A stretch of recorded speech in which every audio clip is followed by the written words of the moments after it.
नमस्कार विद्यार्थी मित्रांनो, आज आपण वाक्यांचे जे वेगवेगळे प्रकार आहेत त्यामधला स्वार्थी वाक्य हा प्रकार बघणार आहोत। आता स्वार्थी वाक्य म्हणजे काय बघा, माणसं स्वार्थी आपण पाहिलेली असतात, पण कधी कधी वाक्य सुद्धा स्वार्थी असतात। तर बघूया की स्वार्थी वाक्य म्हणजे काय।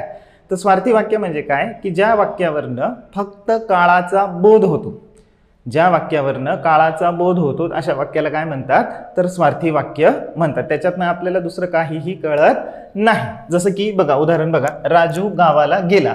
आता राजू गावाला गेला ह्या वाक्यावरनं आपल्याला काय कळतंय की ह्या वाक्यातला काळ फक्त कळतो आहे, बाकी वेगळी काही माहिती आपल्याला याच्यातनं कळत नाही। याच्यामधनं कुठला संकेत कळत नाहीये, कुठली शक्यता कळत नाहीये, बाकी काहीही कळत नाहीये। ह्या वाक्यातनं फक्त आपल्याला काय कळतंय की हे वाक्य कुठल्या काळातलं आहे। तर हे वाक्य कुठल्या काळातलं आहे हे तुम्ही मला कमेंट बॉक्समध्ये कमेंट करून सांगा। पुन्हा एकदा सांगतो की स्वार्थी वाक्य म्हणजे काय, तर असं वाक्य की ज्या वाक्यातनं फक्त त्या वाक्याचा काळाचा बोध आपल्याला होतो, इतर कुठलाही बोध आपल्याला होत नाही। तुम्हाला सर्वांना विनंती आहे की कमेंट करून मला सांगा की ह्या वाक्याचा काळ कोणता। थँक्यू।